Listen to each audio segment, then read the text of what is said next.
Bangladesh border এলাকা, যে এলাকাতে গরু তো আছে কিন্তু ক্রেতা শূন্যতাই এই বাজারের গরুগুলো কিন্তু বেচা কিনা হচ্ছে না। এবং এই গরুগুলো যেহেতু বেচা কিনা হচ্ছে না, অটোমেটিক্যালি দাম কমে যাবে। যে বাজারের ভ্যালু কমে যাবে সে বাজারে তো গরুর দামও কমবে। তো এই নাম্বারটি দেখছেন, এর সাথে চাইলে আপনারা যোগাযোগ করতে পারেন। এছাড়া এই ভিডিওটিকে সম্পূর্ণ দেখলে ইনশাআল্লাহ আপনারা নিজেরাই এসে এই বাজারটি থেকে গরুগুলোকে কিনে নিতে পারবেন। তবে ভিডিওটিকে সম্পূর্ণ দেখবেন। আমরা সর্বোচ্চ ভালো কিছু জানানোর চেষ্টা করব এই ছোট্ট একটা ভিডিওর মাধ্যমে। ভিডিওটি খুবই ছোট, আপনারা অবশ্যই সম্পূর্ণ ভিডিওটি দেখবেন। আসসালামু আলাইকুম, কেমন আছেন আমার সকল প্রাণপ্রিয় ভাই ও আমার সকল কলেজের টুকরো বন্ধুরা? আশা করছি আপনারা সকলেই ভালো আছেন। আলহামদুলিল্লাহ, আমরাও ভালো আছি আপনাদের দোয়াই এবং ভালোবাসাই। যে কারণে আপনাদেরকে আমরা নিয়ে চলে আসছি বাংলাদেশ সীমান্ত এলাকার খুবই জনপ্রিয় এবং খুবই বিখ্যাত একটি গরুর বাজার, যে বাজারটির নাম হচ্ছে তর্তিপুর বাজার। এবং এই বাজারটি ডেলি চলমান রয়েছে। তবে আগামীকাল মঙ্গলবার অনেক গরু কিন্তু এখানে রয়েই গেছে, কারণ বেচা কিনা নাই, যে কারণে গরুগুলো কিন্তু এই হাটের মধ্যেই থাকছে বা রয়ে গেছে। এছাড়া গ্রামেও অনেক গরু বেচা কিনা হয়েছে, যে গরুগুলো আপনারা দেখে শুনে বুঝে আপনাদের দামে দরে পোষাইলে আগামীকাল মঙ্গলবার তর্তিপুর বাজারটি থেকে গরুগুলোকে কিনতে পারবেন। যারা একটু অল্প থেকে স্বল্প দামে গরু কিনতে চাচ্ছেন তারা দয়া করে এখানে ভিজিট করতে পারেন। যেহেতু ক্রেতা শূন্যতাই এই বাজারটি এখন মূলত, তো ক্রেতা শূন্য থাকলে কিন্তু গরু কিনতে পারবেন। এছাড়া এখানে কম্পিটিশনের যে বিষয়টা সেটা কিন্তু নাই বললেই চলে। এজন্য আপনারা এখানে যখন আসবেন অবশ্যই কিছুটা হলেও কম দামে গরুগুলোকে কিনে নিতে পারবেন। তো যারা গরু কিনবেন বা গরু কেনার ইন্টেনশন যাদের আছে, আজ বা কাল এরকম করছেন, তারা লেট করেন না। অবশ্যই আপনারা যদি কালকে গরু কিনতে পারেন, পরশু দিন করবেন না। কিন্তু এখন পর্যন্ত গরুগুলোর দাম একটু কম আছে, হয়তোবা এই কমটা থাকবে না। আর গরুর দাম যখন বাড়তি পর্যায়ে চলে যাবে, গরুগুলো কিনা অনেকের দ্বারা থেকে সম্ভব হবে না। তো আমরা বলবো, বা বিশেষ করে আমি বলবো, যে আপনারা এই তর্তিপুর বাজারগুলোতে ভিজিট করে দেখতে পারেন। যেহেতু বাজারগুলো খুব ডাউন আছে এবং ডাউন থাকার ফলে কিন্তু গরুগুলোর দামও মোটামুটিভাবে কম বা কম দামেই মোটামুটি গরুগুলো বেচা কিনা হচ্ছে। তো আর লেট কিসের? আপনারা যদি গরু কেনার মন মানসিকতা তৈরি করেন বা মন মানসিকতা থাকে, তাহলে লেট না করে চলে আসেন আমাদের এই তর্তিপুর বাজারে। কারণ আমাদের এই তর্তিপুর বাজারের চাইতে কম দামে গরু আর কোথাও পাবেন না আপনি।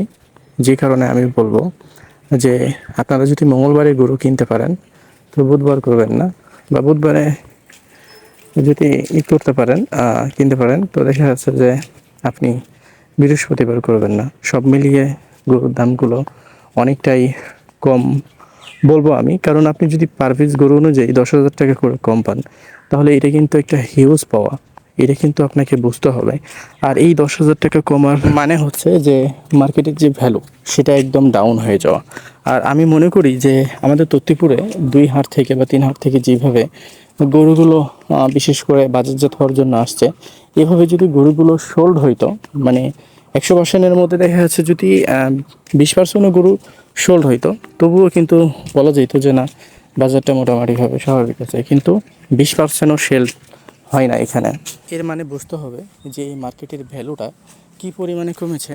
এবং এইখানে তো যারা তার কথা ভাবছেন বা কিনবেন, এই ধরনের মন মানসিকতা যাদের আছে, আমি বলবো নিঃসন্দেহে আমাদের এই চাঁপাইনবাবগঞ্জ জেলার শিখগঞ্জ উপজেলার এই তর্তিপুর বাজারটিতে আপনারা আসেন। আসার পরে দেখেন, যদি আসলে আপনার রেঞ্জের গরু না থাকে তাহলে কিনবেন না। এখন এখানে অনেকেই ভিজিট করবে ভিডিও দেখে, আবার যারা ভিডিও ছাড়া গরু কিনে, যারা রেগুলার আছে, তারাও এখানে দেখা যাচ্ছে আমার ভিডিওটা তাদেরও চোখে পড়বে। তারা কিন্তু জানে যে এখানে গরুর দাম কম।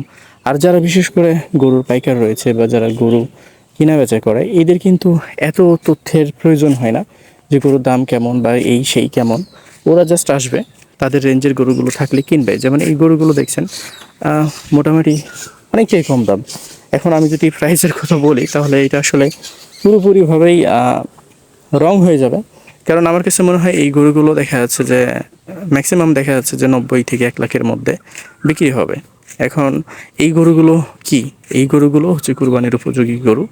এবং এই গরুগুলো যদি আপনারা কিনতে পারেন তবুও খারাপ না। তবে এই যে সাদা সাদা গরুগুলো দেখছেন, এইগুলো 70 থেকে দেখা যাচ্ছে যে 80-এর মধ্যে বিক্রি হবে।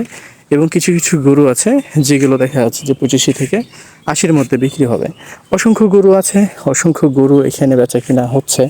যারা কম দামে চাচ্ছেন গরু, যারা কম দামে কিনবেন গরু, তারা আমাদের এই তর্তিপুর বাজারটিতে আগামীকাল হচ্ছে মঙ্গলবারের দিন আসতে পারেন এবং গরুগুলোকে দেখতে পারেন। এখানে মোটামুটি দেখা যাচ্ছে যে আপনাদের বাজেট যদি 50,000 টাকা থাকে, 50-এর উপর থেকে শুরু করে আপনারা যে কোনো বাজেটের গরুগুলো বর্তমানে কিনে নিতে পারবেন। তবে 50-এর নিচে যাদের বাজেট, আমি বলবো যে বর্তমানে তারা আমাদের বাজারটিতে গরু না কিনতে আসলেই সবচেয়ে বেস্ট হবে। 50-এর মধ্যেও গরু পাওয়া যাবে মোটামুটিভাবে ভালো, তবে 50-এর নিচের গরুগুলো কোনোভাবেই কুরবানি উপযোগী হবে না। যদিও এরা বলবে যে না, কুরবানি উপযোগী হয়ে গেছে, দাঁত হয়ে গেছে, দাঁত হয়ে যাবে, এই ধরনের কথা কিন্তু বলবে। এই ধরনের কথাগুলোতে কান দেওয়ার দরকার নেই। যেমন এই গরুগুলো দেখছেন 80-82 হাজার টাকা করে বিক্রি হবে, ছোটো সাইজেরগুলো। আর এই যে এগুলো দেখছেন, এগুলো 90 থেকে দেখা যাচ্ছে যে 1 লাখের মধ্যে দেখা যাচ্ছে যে সোল্ড আউট হবে। তো সব মিলিয়ে আপনারা আমাদের চাঁপাইনবাবগঞ্জ জেলার শিবগঞ্জ উপজেলার এই তত্তিপুর বাজারটিতে আসতে পারে গরুগুলো দেখার জন্য। আমাদের এখানে, আমি আবারও বলছি যে আমাদের এখানে ক্রেতা শূন্যতার কারণে গরুর দামটা অনেকটাই কমে গেছে। কারণ প্রত্যেকটাই গরুতেই কিন্তু 10,000 টাকা হচ্ছে যে মাইনাস। এর মানে আপনাকে বুঝতে হবে যে আমাদের এখানে দামটা কমেছে। এখন আপনি আসছেন ভাই, আপনি এখন চাচ্ছেন যে 20,000 টাকা মনে গরু কিনবেন, তাহলে তো এটা সম্ভব হবে না। এখানে অসংখ্য মানুষ ভিজিট করে, আবার অনেকে এখানে গরু কেনার জন্য আসে, আবার অনেকে অ্যাজ এ ট্যুরিস্ট হিসাবে আসে। তবে সকলেই কি গরু কিনা বা সকলেই গরু কিনতে পারবে? না, সকলের দ্বারা থেকে গরু কেনা সম্ভব না। যদি আমাদের ভিডিও দেখে 10 জন ভিজিট করে, এখান থেকে আমি মনে করি যে 2 থেকে 3 জনই গরু কিনতে পারবে। কারণটা কি জানেন? কারণ আমাদের ভিডিও দেখে আসছে, যারা বিশেষ করে ভিডিও দেখে গরু কেনার জন্য আসে, এরা ভাই মূলত ইন্টেনশন থাকে এদের গরু মাংনা রেটে নিয়ে যাবে। সত্য করে বললাম, যেহেতু এই জগতে আছি, এই জগতে অনেকের সাথে মিশছি ভাই, এরা যখন গরু কিনে তখন এদের কাছে মনে হয় যাবে সোনার দামে। আর যখন গরুগুলো বিক্রি করতে যায়, তখন এদের কাছে পানি হয়ে যায়। যখন 1.5 লক্ষ টাকার গরু 2 লক্ষ টাকা, 2,20,000 বিক্রি করে, তখন কোনো কিছু হয় না ভাই। কিন্তু আমাদের এখান থেকে যখন গরুগুলো এরা কিনে, তখনই দাম বাড়তি হয়ে যায়। 1,10,000 গরু, 1,20,000 গরু, এই গরুগুলো যখন কিনে, এদের কাছে মনে হয় যে অনেক বাড়তি দাম। তো যাই হোক, কিছু বলার নাই। আপনারা আসবেন, দেখবেন, ভালো লাগলে গরুগুলো কিনবেন। আমাদের ভিডিওটিকে এতই সিরিয়াসভাবে নেওয়ার কিছুই নেই। নিচে আসবেন, গরুর বাজার দেখবেন, ভালো লাগলে গরুগুলোকে কিনবেন, না লাগলে ভাই যেখান থেকে আসতেন আবার সেখানে ব্যাক চলে যাবেন। তো ভালো থাকবেন, সুস্থ থাকবেন, পাশাপাশি আমাদের সাথে থাকবেন।